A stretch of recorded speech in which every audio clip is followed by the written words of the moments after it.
You're listening to the Built on Sloper Road podcast for Cardiff City fans by Cardiff City fans.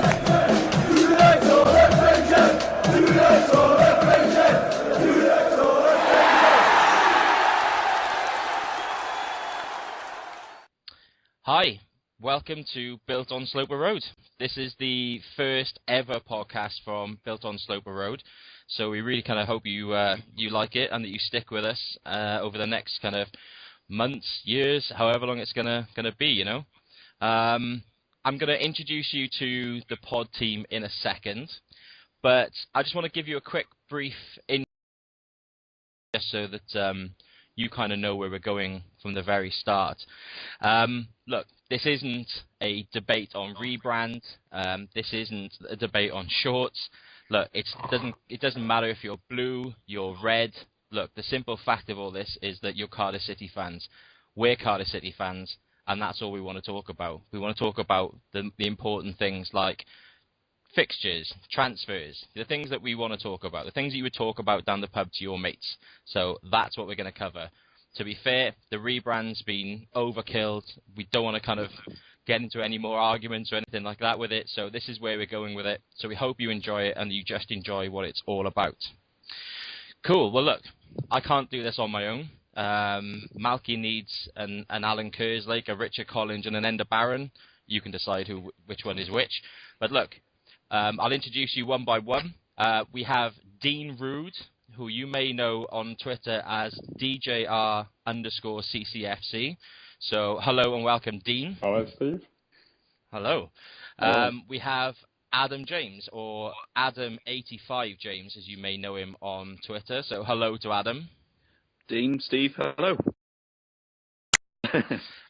And definitely not kind of least, but definitely last, is Benny Factor, or as the Americans say, Benny Factor. Oh. So this is, sorry, I know it's rubbish, but you know, I got to get it in tonight.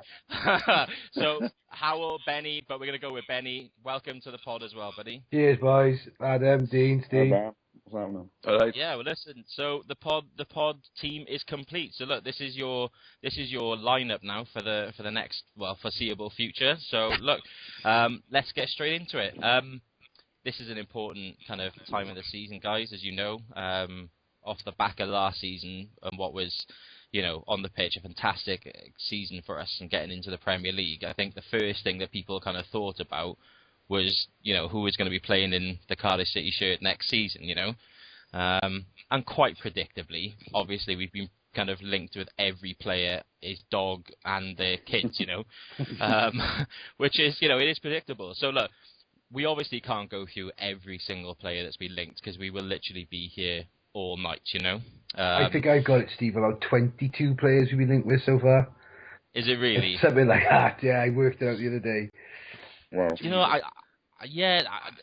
I'm surprised it's as little as that, to be honest, if that's the kind of the official amount, because it seems like that's what we're linked with daily at the moment, you know. I think we're even in a B team.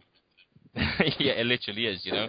And some of them are amazing. I don't know where these people make these rumours up, but you know, some of them are kind of cracking, and it's the old thing, you know. My mate's just told me that, you know, his mate said, and you know, that person's kind of enrolled kids in this school, and you know, it turns out they haven't even got kids, but you know, amazing. Everybody.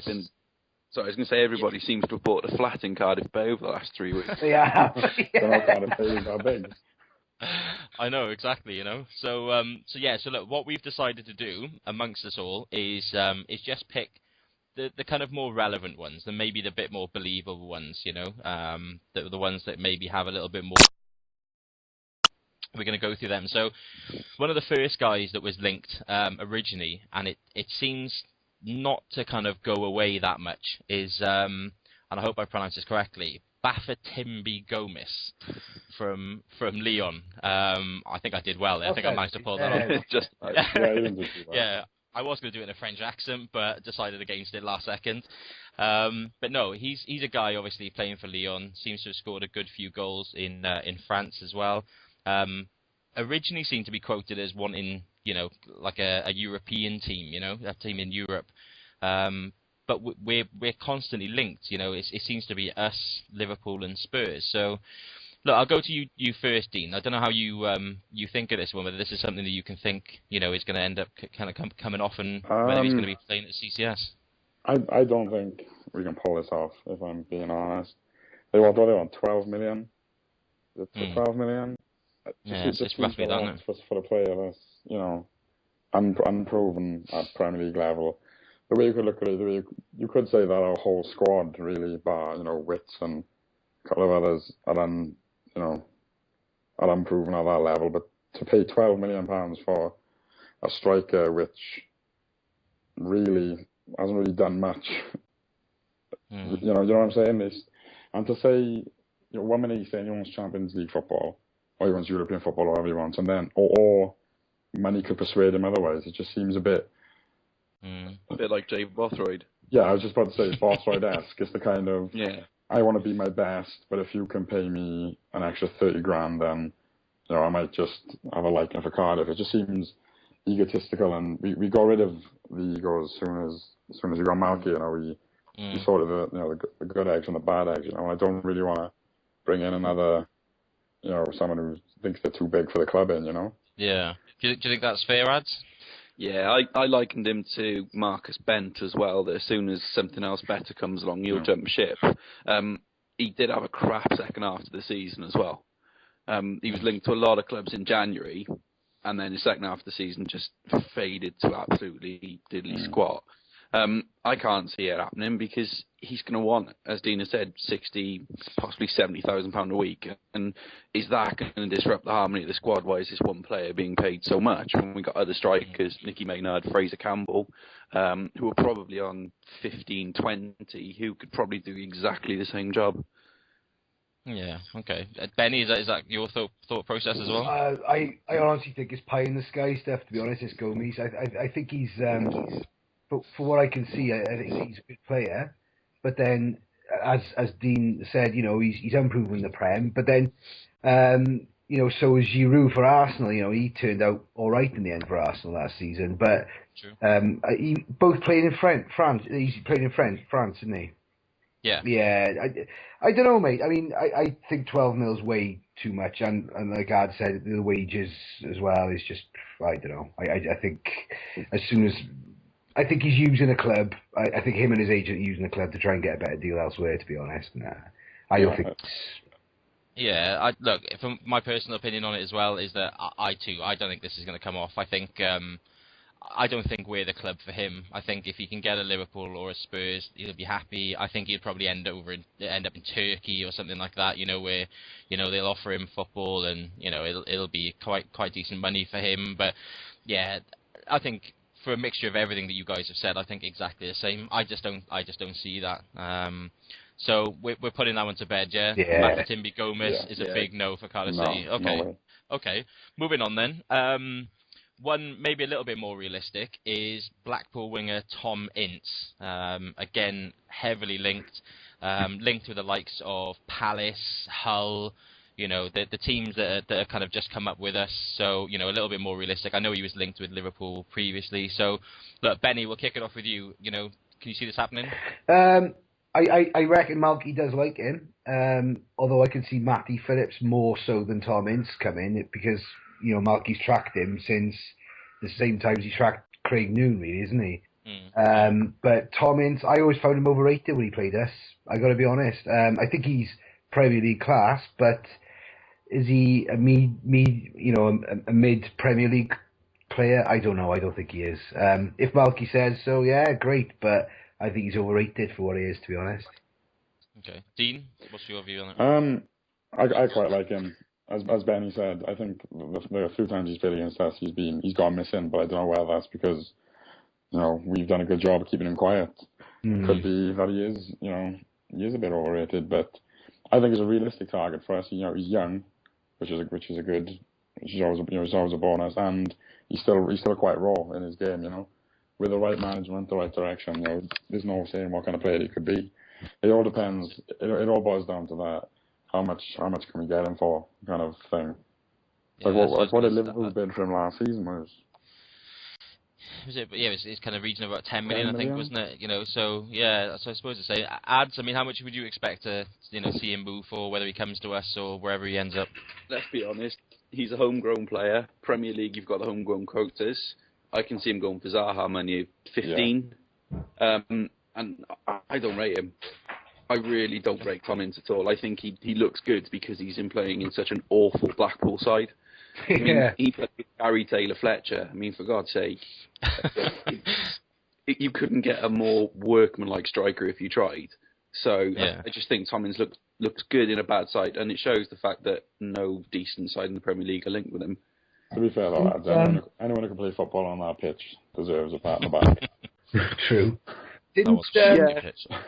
Didn't Liverpool release him as well? Yeah. Yeah. Yeah, I think it was his dad. Yeah, his dad took him to Notts County, I think, from the Liverpool academy, wasn't it? So, Right. and then he kind of he went on to do things. All right, well, look, in a word, then we'll go back through and just kind of say yes or no whether you think this is going to happen. Benny, Tom Ince, No. Dean. No, I don't think so. Okay, ads. I don't want it to. Plain and simple. Okay. If it did happen, I don't want it to. I think this might happen. I Yeah. think just because he's a young player and he's for every reason that you've said, adds that he's young, he's English, and I don't think we're struggling that quota, so I don't think it's going to be that bad. But I could see this happening. I don't know whether it will. I think maybe there's always the Holloway factor. At Palace may sway him to go down there, but I'm not too sure either way. I wouldn't mind, All right, look, one striker that's been kind of linked to us, not so much in the more recent times, is Darren Bent, and this one really seems to have divided opinion, because for me, look, he's a proven goal scorer in the Premier League. I know he maybe hasn't had the best of times recently, but he's definitely scored goals, and I, for one, would actually like him here. I think for the 6 million or whatever that's been knocked around, I think is a decent figure for someone like that, and I wouldn't be too gutted. I don't think it'll happen, but I think that's a good figure for him, What about you, Ads? Can you see this one coming off? I don't know. I think it depends on the targets and how it's late in the transfer window. I think Darren Bent will move. I think clubs will be put off again by his big wages because he likes the lifestyle as well. He's always on, or used to always be on Twitter exaggerating about his Nando's card. And I was looking at his Wikipedia entries, and he has become a lot less prolific over the last 3 seasons. He was still a goal in it, or a 2 games, 1 goal ratio last season, but I'm just not sure of Darren Bent. But I think he'll move very late in the window to somebody bottom 6 Premier. Okay, that's interesting. Dean, what do you reckon? I love him. I really, he's the kind of player I want. He's how to score. And when he plays, he scores for fun. Like he's been out he's been overshadowed the majority of the season by Benteke. No one's gonna be knocking Benteke off that spot because he's been phenomenal. Probably one of the players of the seasons, But what's he with Villa? Is he 21 goals in 54? Something around it. Something around that, yeah. He's been out for so long. I think that's class. I mean, his last goal he scored, he shrugged off 2 defenders, placed it bottom corner. It was. I do look at that goal, and I do think he's still got it. Just from that goal. You got to think about £6 million for that, 15 million for Zaha. Do you think it'll actually happen though? Do you see it happening? I don't think it will, no. But I wanted to. That's one deal I want. Of the ones we're discussing tonight, I want it to be Darren Bent. Okay. And Benny, what about you? Well, just echoing what the boys have said, really. I think his wages be a massive stumbling block. But then he's proven. He's completely proven at Premier League level. All right, he hasn't the greatest couple of seasons, but then look at his. He came off the bench. He came from sitting on the bench all season to banging it in the last game. Lambert, he doesn't fancy him for some reason. He obviously prefers Weimann and Benteke. Benteke, yeah. And they were playing well. So whether he didn't rate his work ethic, I don't know. But it's obvious that Lambert doesn't rate him for some reason. But they lost possibly our game. Could I see it happening? I don't know. It depends how much Malky wants him, I suppose.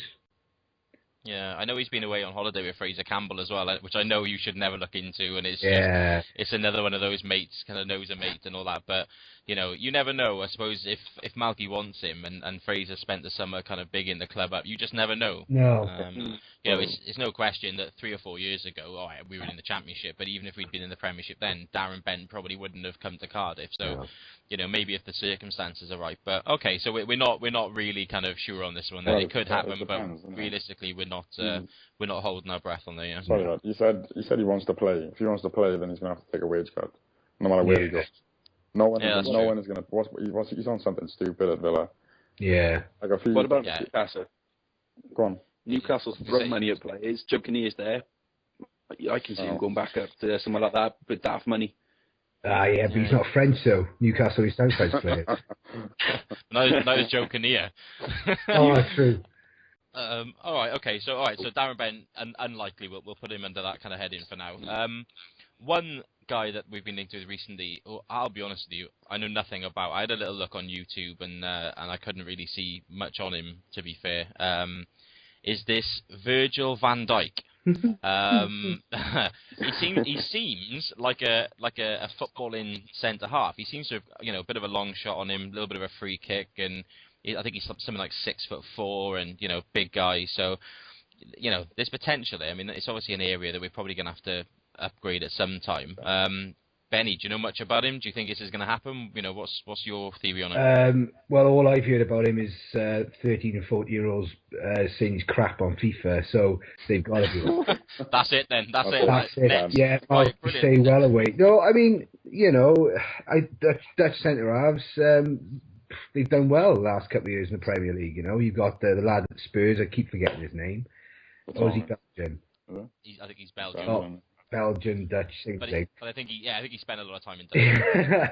But no, I mean, it's one of those things where I reckon, he will come, this bloke. I think, I think if Malky likes him, then great. But it's nice to have a nice ball-playing footballer, got to be at the back, especially. Something we've lacked in the last couple of years. But I'd like him, to be honest. Ads, what do you think of this guy? Well, he got into the Dutch team of the season as well, which was quite impressive. He just screams a Malky Mackay signing. So I agree with Benny. I think he's going to end up with us. Okay, cool. Dean? To be honest, I'm the same as you, Steve. I never really heard of him until his name came around. But I did a bit of scouting on YouTube before we come on it, and I've seen him score one of the best free kicks I've ever seen in my life. So sign him up. Well, there we go. Again, FIFA Football Manager has done his job. Look, for the record, I think he's going to be a Cardiff City player. Yeah. I think him and Leon Barnett, as far as centre halves go, I haven't even put Leon Barnett into this agenda on here because I just think that's going to happen at some point. Or maybe not right now, but I think it'll end up happening. So I wouldn't imagine that Virgil would be too far behind him. All right, look, one that's come up very recently, quite literally the last couple of days, is Lewis McGugan from Nottingham Forest. The report here is that it's a deal done, we've got an announcement imminent, I don't know if this is true or not. For me, he's a great centre midfielder in the Championship. He's got skills, there's no question about it. I think the one thing about him that makes me question whether this is going to come off is his attitude. I don't know whether he does seem that Malky Mackay signing. We've always signed people in midfield that work their guts out. It's very rare that Malky picks up a player that doesn't really, pull his weight. And if they do, then they tend to be out of the team. Philip Kiss. So it's I don't know. I'm not too sure about this one. It may happen. I don't know whether I'm convinced about it if it does. I mean, Dean, what's your view on it? If on a free, then welcome aboard kind of thing. He's on a really small wage. He was on a really small wage at Forest, like a very small wage. So on a small wage and a free, chuck him on for the cap kind of thing, bulk up the squad. But he's nowhere near good enough to start in the Premier League. No, I agree. Nowhere near enough. He's one of those players that you'd kind of play a player out of position in his position rather than put him on first. Kind of player, with all respect to Lewis McGugan, but I don't think he can captain the Premier League. All right, Benny, you said that you agreed with Dean. Then why? What's your view on him? I just find it too sporadic, to be honest. When I watch Forest, they're always bringing him on off the bench. You know, right, he was scoring a couple of goals in that Forest big run at the end of the season. But I find him, I just find his attitude stinks. I mean, all right, okay, it was against Swansea, but remember that tackle and he rolled around and looked up at the referee and then put his head back. I thought that was disgraceful. It was shocking. I don't want to. I mean, if he comes, great, but I don't know. He's got a lot of proving himself to do for me, I think. So do you think it will happen? I mean, I know I can tell that you're not maybe that fussed on it happening, but do you think it will? I think it will. If it's all over the shop, then usually with his smoke, there's fire and all that jazz. But yeah, it could happen, but I'm not that fussed. Okay, Ads, what about you? Yeah, I'm basically just going to agree with everyone else. He's not consistent enough. That's why he was benched most of the season. He'd be good to bulk the squad up because he is quite flexible across the midfield. He's one of those players that seems to have an idea what he's doing in a lot of positions, but he's not great in any of them. But you've got to look. We got Noon, Conway, Much, Kimbo, Bellamy, Whittingham, all better than him. He's not improving the squad. Yeah, I can see where you're coming from. I mean, look, this again, I haven't really mentioned people like Gary O'Neill, who is linked as well. But I think there comes a point where we are going to upgrade the squad, and I think certain Cardiff City fans, I think, maybe need to understand this, that some of these signings we're going to bring in over the next few months aren't going to be these A-list, kind of football signings that everybody wants. We are going to end up getting a Premiership version of Don Cowie. Don Cowie was a pretty unfashionable signing, but he did a job in the Championship. And, he runs, didn't he? Flip it. Yeah, he does. I mean, he runs his guts out, and there's no question that he's a typical Malky player that knows what it is to wear the Cardiff City shirt. I just think at some point it's natural progression, and we're going to end up getting players that are Premiership versions of the ones that we have now, and then we'll end up letting them go. And I think. Is Lewis McGugan one of them? I don't know. Is Gary O'Neill one of them? I don't know. But all right. So we'll leave Lewis McGugan in the undecided as well. I can't say there's that much love for him on this pod, I'll be honest. But all right. Look, and the final kind of guy that I want to speak to is one that came up yesterday. Well, actually, it's been around for a while, but really hotted up yesterday and today as well. Is former Liverpool striker, utility man Dirk Kuyt. I don't know what to make of this. Again, this is a classic one of, my mates, in Fitzallen Girls' School and said that, his kids are there, he's bought a flat down the bay and he's going to sign imminently. I've heard different things from people and I don't know.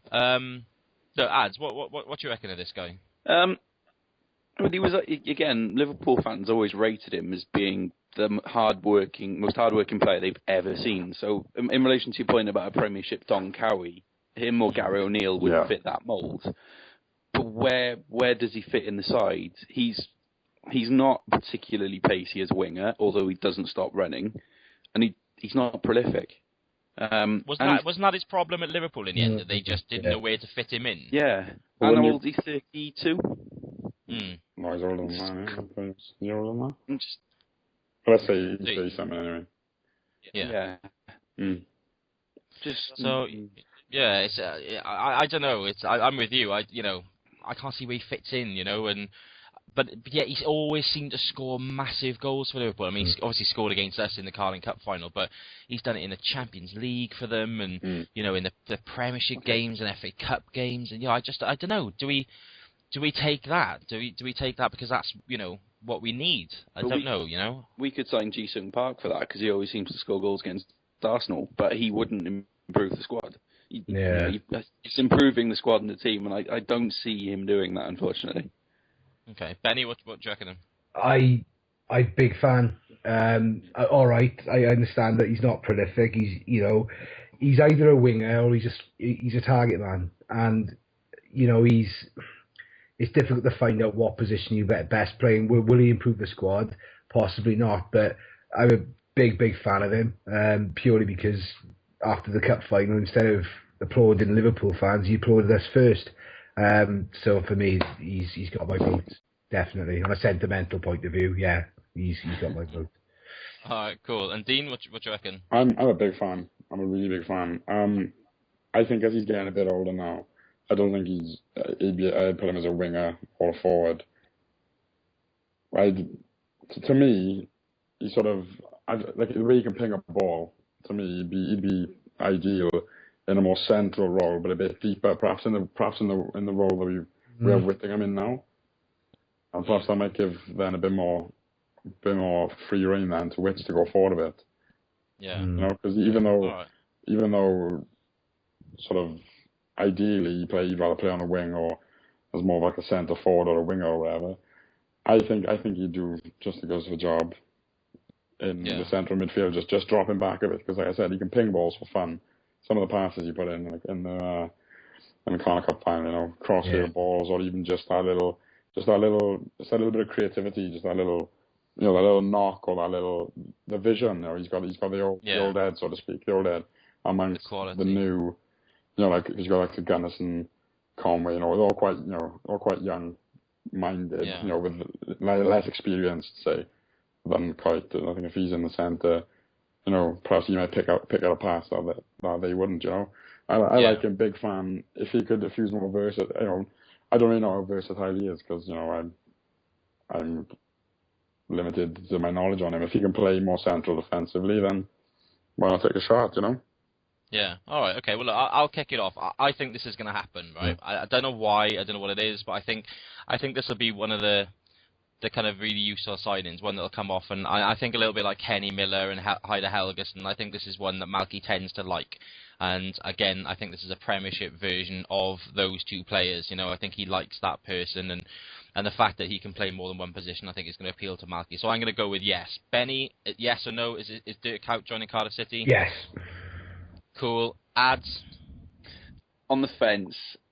I'm going to go slightly with yes, even though I don't see where he'd fit, but I'll err with yes. Yeah, okay. View's good up there on the fence, mate. Don't worry. watch them splinters, Ads. Right, and Dean, what you reckon? Gonna happen? Gonna happen. Yes, I think. Seems realistic. All right. Well, look, that's that. To be fair, we've kind of hammered those transfers, and look, you know, I think we had a lot to get through there as well. And to be fair, the ones, you know, we've touched on a few, but the ones that we've not even mentioned, we would literally be here all day. But yeah, it's quite interesting actually to hear everybody's kind of views, you know. Right, so look, that's the signing. So we now know who, you know, is signing for Cardiff City. So Malky, don't worry about it. We've done it for you. You don't need to worry. Who is Ian Moody compared to the Built on Sloper Road podcast? It's fine. All right, well look, the next section we wanted to look at is a bit of a featured question that we want to kind of put to everybody, you know, every week. This goes along the lines of the transfers as well, because obviously it is silly season. So look, I asked you all previously to get a name ready of a player of the value of, you know, less than 7 million, up to 7 million, whatever you want to do. One player that you would sign if you were Malky Mackay and you to spend on this player now. So we're going to start with Adam. Great. So who is your player? All right. I've gone just thinking about positions as well, because at the moment we've got an out-of-position centre-half playing right-back, and Silver Fox hasn't signed his contract. So I've gone for the young Dynamo fullback of Simi Visajko. That's obviously, yeah. I mean, that's what I was going to say that as well. I did yeah, my background behind it was I was doing some looking through sort of under 21 sides and having a look at sort of players around sort of, you know, fullbacks basically. Bits and pieces with him is Croatia don't need work permits anymore. So nice and easy. We haven't got to worry about that. He's played in the Champions League and he's had links with Arsenal before. And he probably only cost about 3 million for a 21-year-old. So it seems realistic as well for a position we need. Yeah. All right. Well, look, I've got to be honest. By the way, just so everybody listening to this knows, I don't know what these guys are going to say. Okay. All I've done is put the question to them. What they come to the table with is completely up to them. I wasn't expecting that. I don't know anything about the kid. But to be fair, you've given us a good one that maybe we wouldn't have thought of before, rather than just picking a name maybe we've already spoken about. But all right. So you know, this is a quality Croatian right back. Then, I mean, does he play anywhere else? Do you know? As in, is he versatile? No, just looking at his history in Wikipedia and YouTube, he was just a right back. Okay, well, but that's fine as well. It's what we need. It's a position that we do need cover, and we do need a player. So. All right, cool. Well, listen, I appreciate that. That's one first to think about, and no doubt Ian Moody's going to be straight on the phone to Malky now. So, we appreciate that. Right, Benny, who's your £7 million man or less? Centre half, Stephen Corker. Very impressed with him. I think he's a very good player. Ex-Swansea player. Yeah, he's Controversial. ex-Swansea. It's very controversial, but he impressed me for Swansea. I think he did very well for Spurs. But whether he'd be 7 mil, I think he'd be cost extra because he's English anyway. But then if he's less than 7, I got another one. But Carlton Cole, I desperately want us to sign this season. Really? Now, Dean hasn't said anything at this point, but I know what Dean feels on Carlton. Oh no. I thought he left the ball from disappointment. Benny, that's not a popular choice on this podcast, I'm afraid, my friend. Oh well, there we are. just out of interest on the Stephen Colker one, I mean, I think he played a lot of times for Spurs last season, especially with him being in Europe and things like that. I mean, can you see him? I don't want to say dropping down because we're in the Premier League, but I mean, he's quite established at Spurs now, isn't he? I mean, is he going to leave Spurs to come to us? Probably not, to be honest. But he is a player I definitely look at. But then Spurs are probably unlikely to sell now because he is established. But otherwise, I'm kind of at a loss to think who to go for. Okay, no, that's fair enough. Like I said, it's a position that we're going to need, obviously. So he's like you said, he's established and got experience. Yeah. Dean, who's your man? Well, I was thinking same as ads. I was thinking of positions which essentially need actually fill in before we even strengthen. Yeah. And as you mentioned, we've got a centre half playing right back. So I've gone for a right back in Danny Simpson. Yeah. Okay. Because okay. And on a free as well. Yeah. Apparently valued at $3.5 million. Though I don't know if I can justify that. But that's what. Yeah, he's interesting. He did play a lot of times for Newcastle. Yeah. I think in both the Championship and I think the first kind of season and a half, then back in the Premier League. I mean, there's no question he's quality. You just always question why Newcastle would have let him go. That's my only issue with him. He's not French. That's very true. And and to be fair, you had Matteo Debuchy ahead of him, who was obviously a French international as well. So I guess. And he's a lot better as well. With respect to him. Yeah. I mean, he's French international, obviously. I mean, he's been linked with a couple of Italian clubs as well, hasn't he? So, do you think he'll stay here, or do you reckon he'll go abroad? I think he got linked with Torino, was it? I think. I think so. I can just see it being a realistic signing. To be honest, it's just why wouldn't it be? He's not getting played at Newcastle. And with respect to Newcastle, they didn't have a storming season last season. I wouldn't see it as a drop. I'd see it as more of a career enhancing move, if I'm honest. If he's to be sitting on the bench earning X amount to move to a team where essentially, as Adam said, with Kevin not signing his new deal, he could very well be the next Cardiff right back. No, I agree. And to be fair to the kid, he does make good decisions because I'm pretty sure that he was seeing Talisa at some point and then binned her. So the kid knows how to make a good decision. Look, I thought about positions as well with mine. Again, just like you boys, I thought of a position we need. I think every man and his dog said as soon as we went up that we're going to need a striker. So I looked that way. I got to be honest, I didn't go through Wikipedia, I didn't go through YouTube, I just plumbed for an absolute certainty as far as I was concerned, and one that we've already mentioned, and I went for Darren Bent. Yeah. Just because, like Dean earlier on said, look, for me, he's a proven goal scorer, and I would spend $7 million on him. I'd actually try and get Jordan Rhodes for $7 million if I'm honest, but I don't think it would happen. I like Rhodes. I like goal scorers, and I think that Darren Bent is still up there, and I still think he could do a job for us.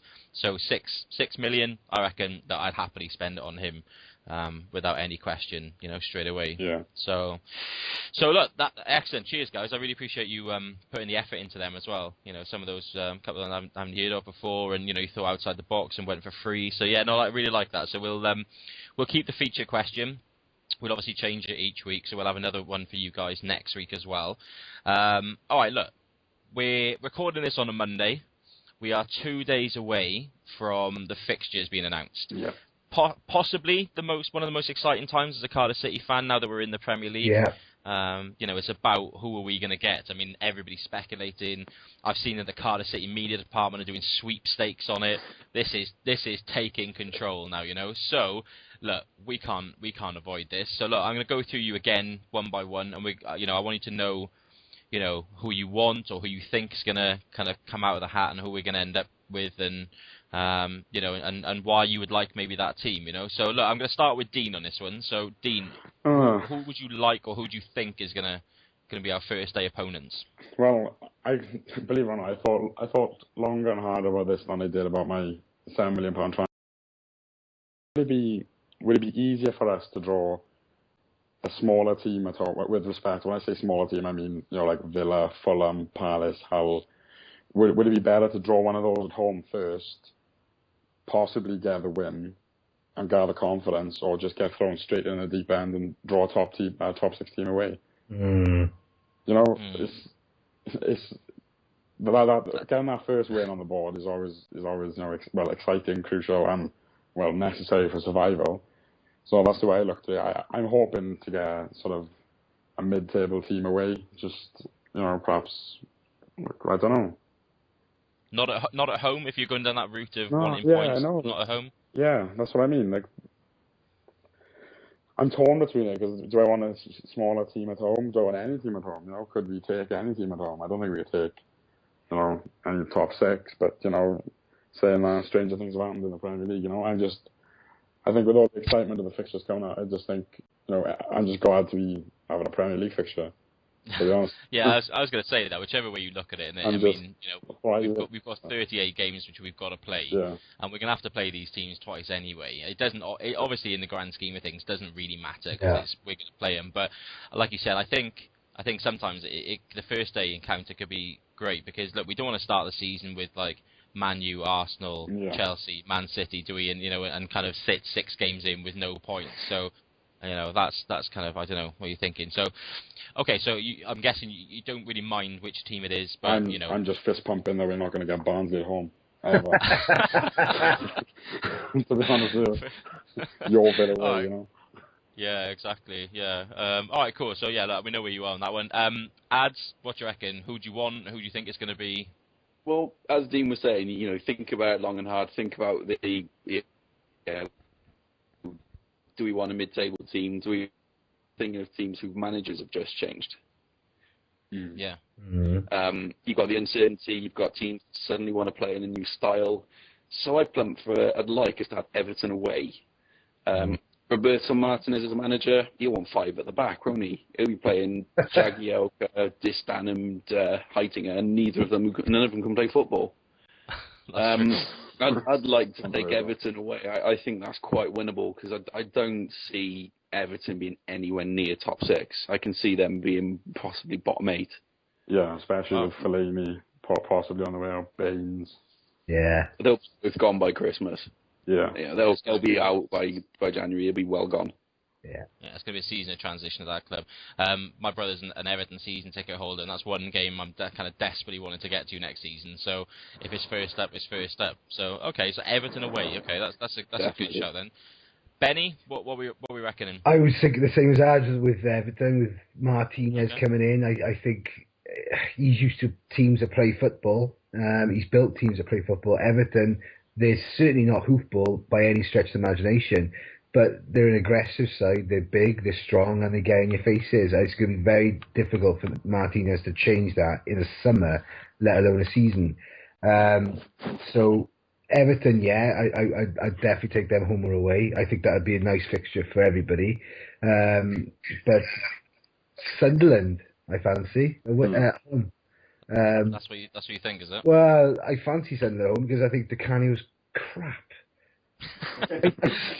I just think it's all guts and no glory, and I really do. I think he's got a clue.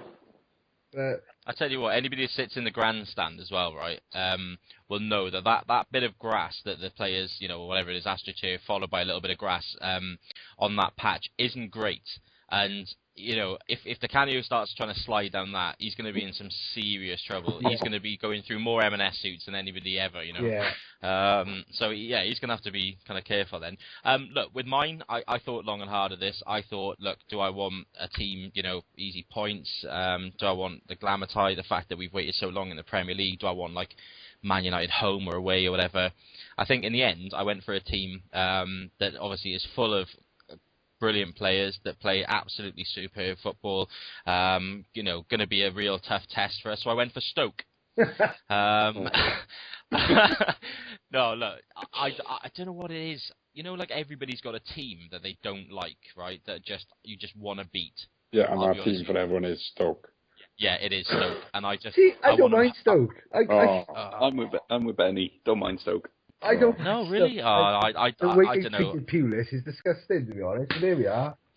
I don't know. I don't know. I just don't like them as a team. I never liked them under Pulis. I'm not going to like them under Mark Hughes. I don't like them. I want to beat them, and I want to get it done as soon as possible. So, look, I'll be more than happy to get Stoke at home first. Certainly, a trip to the Britannia is probably the one that I'm kind of looking at the least as far as kind of glory trips. I'll go anywhere other than Stoke. It's just a horrible place. It is the coldest ground in the Premier League as well. Yeah, exactly. It's just look, good enough to them. They've done really, really well and stuff. But look, I want to beat you, and I want 3 points off you. Yeah. Opening day of the season, please. All right, cool. Look, so we've covered the fixtures. Now it's kind of we obviously all week we've been inviting people to send in questions and everything. To be fair, we've had an obscene amount of questions from email, Facebook posts, inbox, Twitter, direct messages. Look, to be fair, you guys have kind of got involved massively. So look, we really want to thank you for that. And look, just keep it coming because we obviously can't answer everybody's questions each week. We try to go with a mix, a couple of controversial ones. So look, let's get amongst it. Look, Wayne Phillips on Twitter asked us via the Built on Sloper Road account. What about the possibility of playing the top 4 or 6 clubs at the Millennium Stadium instead, which would obviously give more fans a chance of seeing the bigger games live? No. Now, it's a controversial one, this, to be fair. I'm not for this at all, I'll be honest with you, because I think that if you could have got a ticket for you could have been there before, you could have renewed your season ticket. If you were desperate to get there, for me, you could have got there. I'm not sure that we should be opening up the Millennium Stadium just to bring in a certain amount of fans. So look, Wayne, I appreciate your question definitely, but it's not for me, pal. I used to like the Ninian Park factor that you're on top of people and it made a difference. I know we're in a different ground now, but I still want that intense atmosphere, and we're gonna lose that. We're not gonna fill out the Millennium Stadium, so I see it's a bit of a pointless one. Dean, what do you reckon? No, I don't think it's a good idea at all, because we're 27, say 28 now. I think by the time the extension in 28,000 seater now, and we just about filled that for Charlton for the pivotal game, so to speak. Yeah, fair enough. There's going to be a couple of extra thousand extra fans. I'm not going to use the term glory hunter because I'll get sliced for it everywhere. But say we pick up these extra fans, there's no way we could fill a 2,000 seater stadium. Even if we give the away fans 10,000, which they wouldn't sell, we wouldn't sell 60,000 tickets. No way.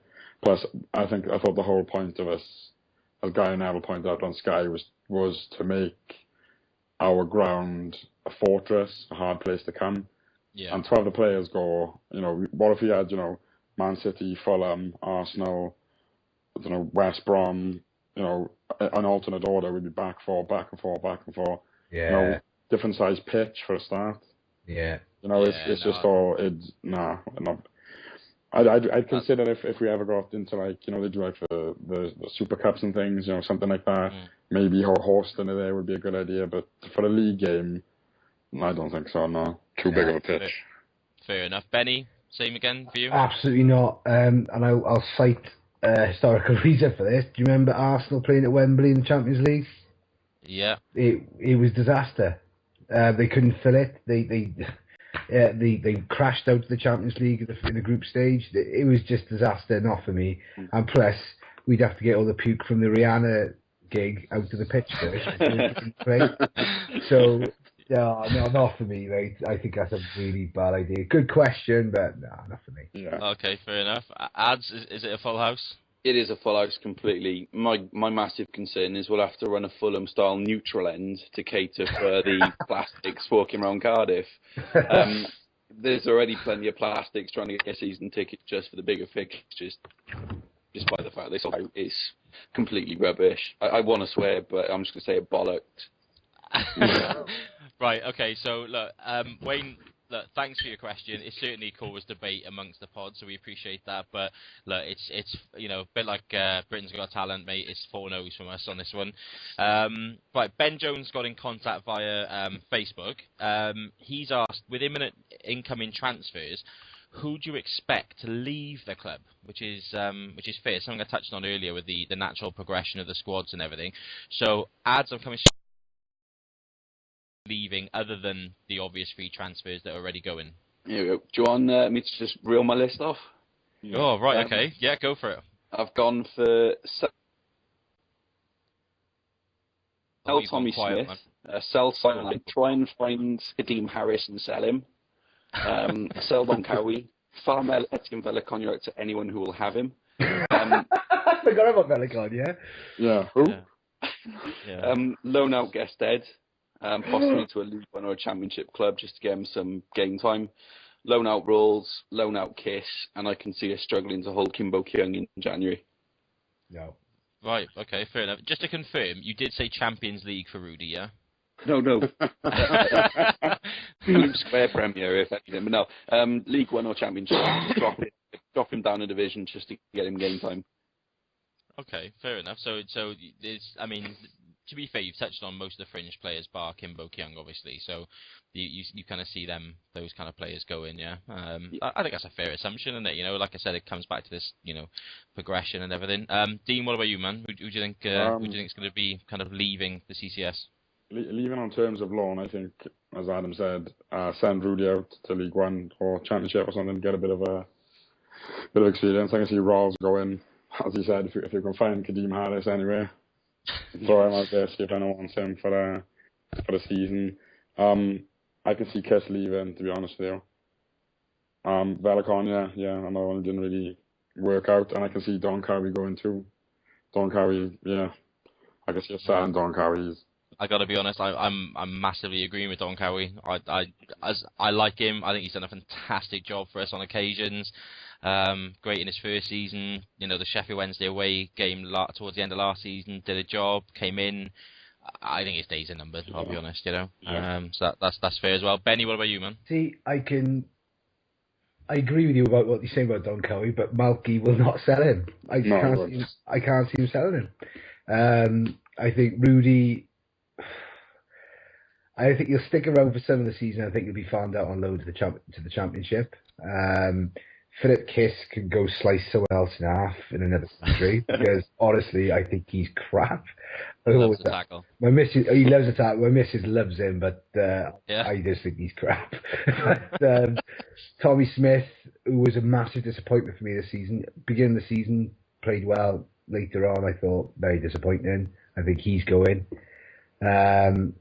Matt Connolly, I can see being sold as well. Wow, That's controversial.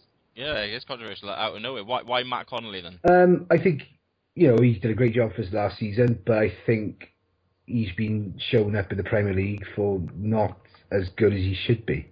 When you look at it, QPR let him go off. I think it was a season, was it? Did he play that much for QPR? I don't remember him in the first season in the Premier League for QPR. And before that, was it Reading? He got. Yeah, I think he was on loan. I think wasn't he? Was it towards a January kind of loan right the way through to the end? I think. Yeah. So Do you not think he was a victim at QPR though of what was an ultimately ridiculous, kind of revolving door though? Absolutely. Yeah, I'm a big fan of Matt Connolly. I think he did a great job for us. Those goals at the beginning of the season, which he was banging in, really, really surprisingly, were vital.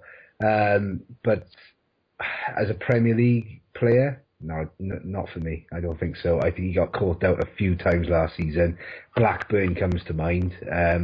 Where he went for a ball, or he couldn't keep up with what's his name, Kazim Richards, and he got completely out of his depth there, and that's against Kazim Richards, So I don't know. To be fair, though, he's quite Kazim Richards, whatever his name is. He is quite quick.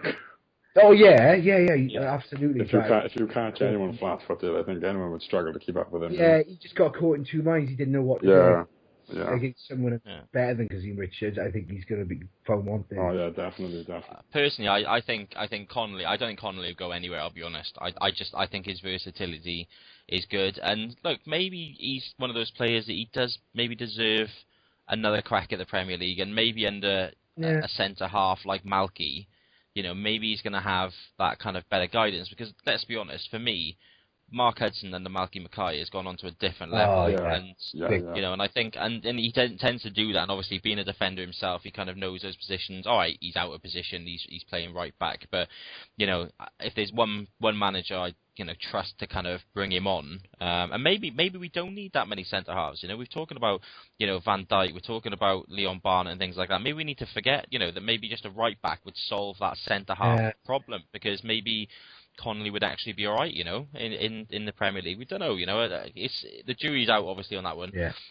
Look, to kind of wrap up the players leaving, I think you've mentioned all mine, guys. I'll be honest. Although, all right, and I'm going to say this, you bastards, Rudy's going nowhere, right? I'm saying that right now. Right, I'm a fan of Rudy Gestede. I know I'm going to be slated for that on Twitter and Facebook. Fine, bring it on. Look, I think the guy's got something about him in the same way that someone like Peter Crouch has. I think certain defenders find it really... I'm not comparing him to Peter Crouch. I'm just saying that he's a bit of an enigma in that certain defenders find it tough. I think Carragher had a real tough job in the Carling Cup final, I'll be honest. Yeah. He's so awkward to play against. That's the thing. He doesn't know what he's doing. Yeah, he's like Leo Fortune West. No, he's better than Fortune West.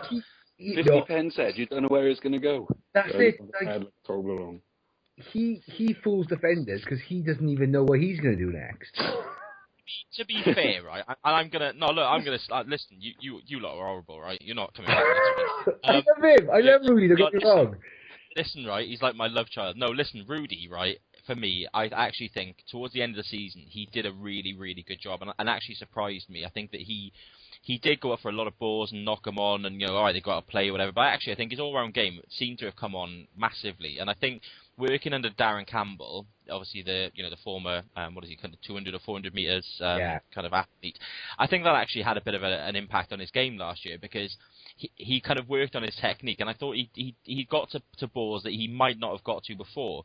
And look, I actually think that our season could really have changed on that Leicester goal. Yeah, I agree. I completely agree with you there. We were in a bad position at that point. We were dropping points stupidly, and we were 1-0 down with Leicester. 95 minutes on the clock.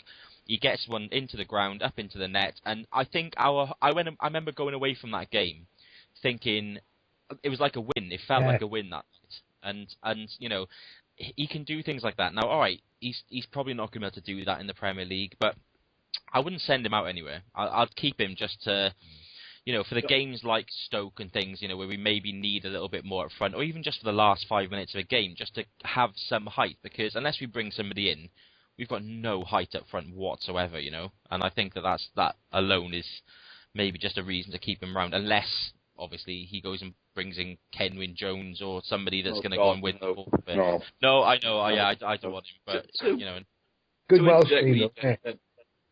Yeah, go on, Ads. To talk about your Gestede point, though, I mean, the thing is, he's progressed because he had game time. He progressed because he was in and around the first team. If we don't give him that chance in the Premier League and gets 5 minutes here and 5 minutes there, he will start going backwards. And you've got to run that risk of, do you keep a player on the bench and give him 5 minutes and let him impress in training, or let him have genuine game time and actually progress for the season afterwards? But you've got to run that risk, and I would take the loan option every time to get him 30 games this season, get him building up. Malky, you can always keep an eye on him and send Moody to watch him while he's playing. I just don't, I think the loan option is better for Gested in the long run and us in the long run than sitting him on the bench for 5 minutes here and there. But to counter that point, Adam, I mean, if you remember Torre Andre Flo for Chelsea back in the 90s, he was exactly the same. He was, he was crap when he started from the start, but then when he played from 80 minutes, he would be, unplayable because they were knackered. So, because Torre Andre Flo was very much like Gested, he didn't know what the hell he was doing half the time, but he still got the goal in the back of the net. So, yeah, I see where you're coming from as well, man. Yeah. Superb. So Rudy Gested is the new Torre Andre Flo. Fantastic. That's enough for me, boys. That's enough. I'm happy with that, and I'm gonna leave it at that point. Right, guys. Look, I've got to be honest. I'm excited about this part. This is our new feature, right? What's new is the first pod. It's our feature that's going to go on from this part onwards. This is At Home on Sloper Road. Now, to explain to everybody at home, just like down the pub, you have a conversation about, okay, who's your best Cardiff City 11 ever? Okay, so this is what we want to find. Now, look, you can get in touch via Twitter. You can do it via Facebook, email. Look, however you want to get involved, you can, okay? This is how we're going to do it. Each week, we're going to discuss a certain position, okay? So we're going to start off this week with goalkeeper, okay? So next week, we're going to do left back. So if there's any left backs that you think needs to be in that all-time Cardiff City 11, then you can get in touch. Now, look, the age range of this pod is 22 to 31. We've already discussed the fact that we're not going to start putting in players that we've never seen personally because, it's a little bit silly, really. So these are going to be our kind of choices, but we'll take yours on board as well, okay? So we're going to have a goalkeeper, we're going to have a left back, we're going to have a right back. We're then going to do centre-halves together. We're then going to have a left winger, a right winger, and centre midfielders together, and then a strike force, okay? Plus a manager. So over the next 9 pods, we're going to find the best Cardiff City team ever, caveat in our age range, and then a manager to manage them. So this week we're going to start off with goalkeeper. So each guy on the pod here is going to give us their name for goalkeeper, whether they may agree, disagree, and then we're going to come to an end and we're going to invite that person to come and live on Sloper Road forever. So we're going to start off with Benny. Benny, who is your choice for Cardiff City's all-time best goalkeeper? Well, I honestly believe that this is going to be a clean sweep, Steve, to be honest. I think, for me, David Marshall under Malky Mackay has been absolutely unstoppable. He has been amazing. That save against Watford, that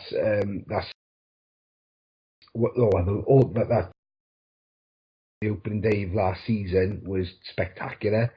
I think since I do put it down a lot to Margetson leaving because I honestly think he was not a very good coach.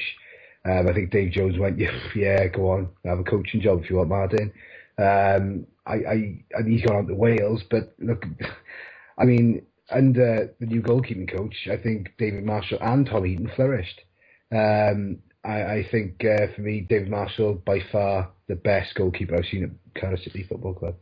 I'm going to throw a save at you, right? And I'm going to say Jack Hunt, first game of the season against Huddersfield, where he I was actually sat in the grandstand that day, and it looked like it was going to go top corner, and he turned it up and over the bar. Now, that could have been a very, very different kind of outcome, because if they had gone on and then sat back and nicked a 1-0 win, that would have destroyed our run before it even begun. And plus the whole red-blue thing, the first home game. Exactly. Yeah. And I actually think, I agree with you. I think Watford is one of the best saves I've seen in ages. Yeah. I know that, I think, what was it, Rio Ferdinand, the Gordon Banks save and things like that. I thought that's world class. Yeah. If someone's kind of picking that out, Casillas or Buffon or whatever, they're talking about that all day long. Yeah. So, and ultimately, you got us a point, And to be fair as well, my old man, he's been watching since the 60s, so he's basically said to me a couple of weeks before the Player of the Season awards, he said David Marshall got my vote all day long. He's the best goalkeeper I've ever seen in Cardiff City, and that's over 50 years. So, that speaks volumes as well. Fair show. All right, Ads, what are you going for? I was looking around at other goalkeepers as well, other than Marshall, and looking at goalkeepers like Neil Goalline Alexander, John Holworth, Seamus Fryling, Kelly. You had the infamous Peter Zeus. You can't really get better than the goalkeepers we've had in Heaton and Marshall. Yeah. And I agree with Benny that under the goalkeeping coaches, both of them could quite easily be top Premiership goalkeepers. You have to stick with Marshall. I mean, how many 18 clean sheets last season? 18, yeah, which is 18. just ridiculous, absolutely ridiculous. And that was playing behind Ben, left foot is a pitching wedge Turner as well. Loves a diag. You can see on the cross challenge on Soccer, he took it from the corner, as a diagonal ball. You can't go anywhere other than Marshall. The guy was absolutely unbeatable last season, and he has come on leaps and bounds. And we'll struggle to keep him. Okay. Ooh, I don't think so. I don't think so. I think he's Cardiff City for a long time. Okay, fair enough. Yeah, I do think he definitely deserves a bit more of a run in the Scotland side, considering that some of their goalkeepers have been absolutely shocking. Yeah. Craig Gordon. Okay, cool. Dean Rude, we're going with you. Who are you going for? Well, it was a close call, obviously, between Alexander and Marshall. I could have put Dimi up there, I suppose, because he was one of the best. But yeah, God, no. Marshall for me, without doubt. So amongst you guys, clean sweep as well. For what? For the same reasons as the other guys? Yeah, just to keep 18 clean sheets, and I don't care what anyone says. Last season's championship was not the worst. I think it's one of the best I've seen in a while. Yeah. I'm not just saying it because we got promoted as champions. We could have finished second, third, whatever. I think it was the most competitive. Because you had teams at the top losing to teams at the bottom. You had, it was that good that you had Wolves going down again. That could be to do with, management, the board. I'm not going to get involved in that because it's not my team. But for a team that possessed the quality that Wolves have, I thought it was quite surprising to see them go down. It just shows what quality we had, I think, in the league last season. And for Marshall to keep 18 clean sheets. And like you said, that save against it was a opening game of the season. Huddersfield opening game. Yeah, I was behind that. I was behind that, and it was literally it must have been a fingernail tip. I don't think even think it was a fingertip to tip out of the bar like the save like across the point against Watford. There's been he was in phenomenal form. Blackburn away. Yeah, it was.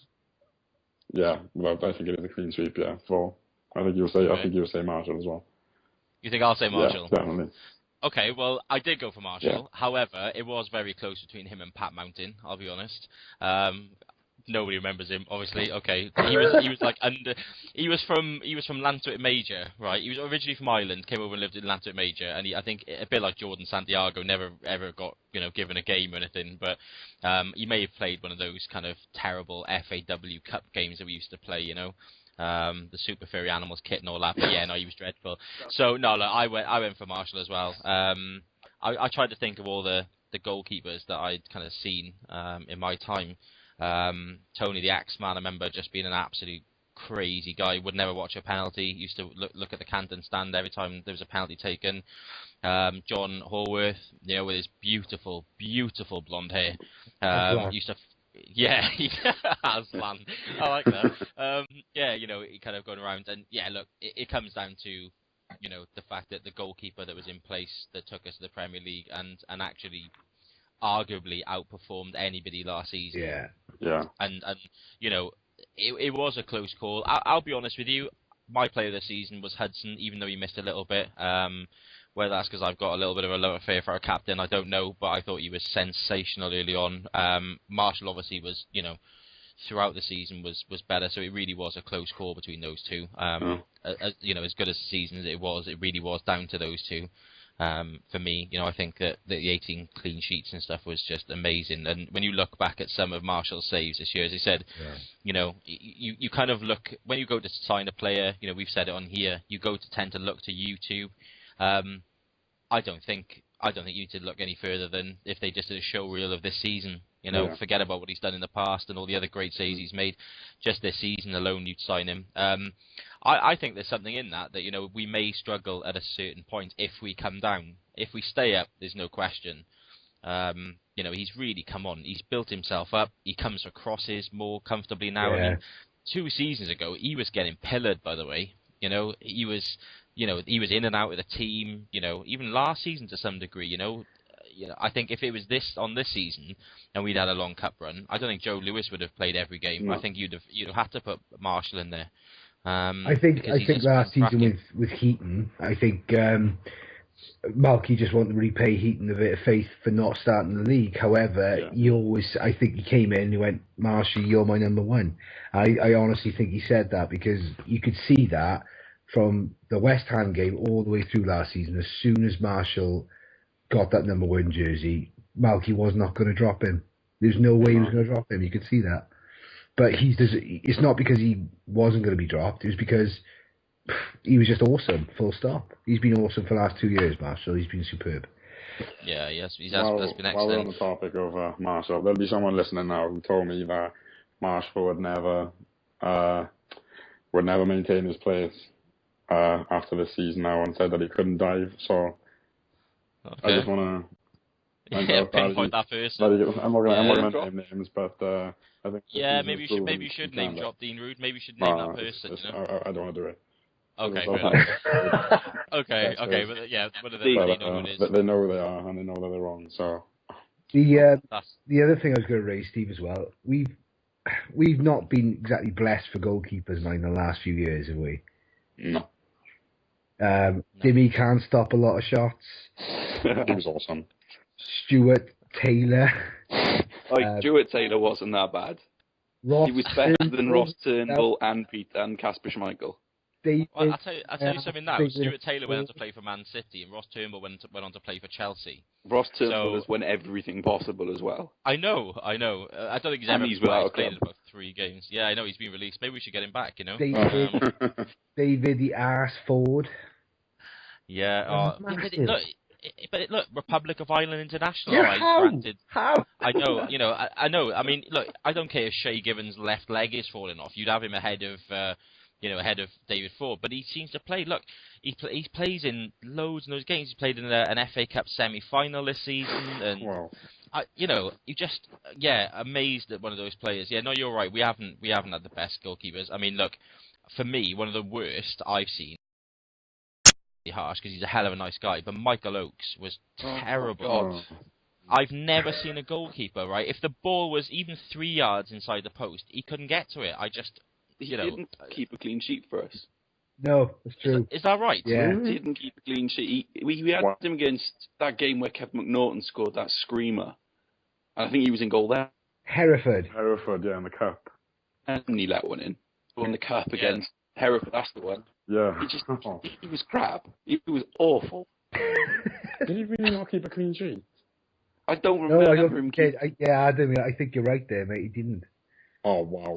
That's a great shout, by the way, guys. To know that offhand is a hell of a kind of stat, Because we got Enkelman in to replace him, which was like replacing with crap. Oh, I like Enkelman, boys. I'm sorry. I got a lot of like Enkelman. Again, if you're making show reels, there's a different kind of show reel for Peter Enkelman, I'll be honest. I'm not with him. But listen, I'm not going to focus. I'm not going to focus on the kind of maybe the negative goalkeepers we've had. I just want to say one more thing. I know where Pat Mountain is at the moment. Have you just searched for this? I did. Yeah, the goalkeeping coach at Wolves explains why they went. No way. Yep. Well, Wolves, if there's ever a reason why they were relegated from the Championship, we've just found it, ladies and gentlemen. So, listen, that's a great shout while you're on, by the way. Well, listen, it's a clean sweep. The best Cardiff City goalkeeper ever in our lifetime is David Marshall. So, David Marshall, welcome to Sloper Road. You are now invited to live here forever. So, yeah, well done, David Marshall. Yeah, I told her, Marshy. Yeah. I told her, Marshy. He's doing it now, Right, well, listen, that's it. That's our first ever Built on Sloper Road podcast. First of many, obviously. Guys, I want to thank you, Dean, Adam, Benny. Look, it's been a kind of great time doing this. We're doing it all again next Monday. So listen, make sure that you get all your questions in for the boys as well throughout the week. Do it via Facebook. Do it via Twitter. Look, you know how to get hold of us. You can contact us privately, personally, whatever. Just get your questions in. We're hoping to have a guest with us next week. I'm not going to say any more than that right now. So we will announce it once it's all been confirmed. Not Mark. But look, do you know what? We were so close to getting Mark Hudson. I'll be honest with you. Yeah. But look, it turned out that it didn't happen. But Mark Hudson was due to be on the pod tonight. But look, maybe in the future there's still talk there. But look, well, thanks to everybody for being on. Hope everybody listening to this enjoyed it, and you come back for more. As I said, we're back again next week. So yeah, listen, guys, thanks for listening, and see you all next week. See you next week. Take care, guys. Ta-da. That was the Built on Sloper Road podcast for Cardiff City fans. Get in contact, builtonsloperroad.co.uk or at builtonsloperrd on Twitter.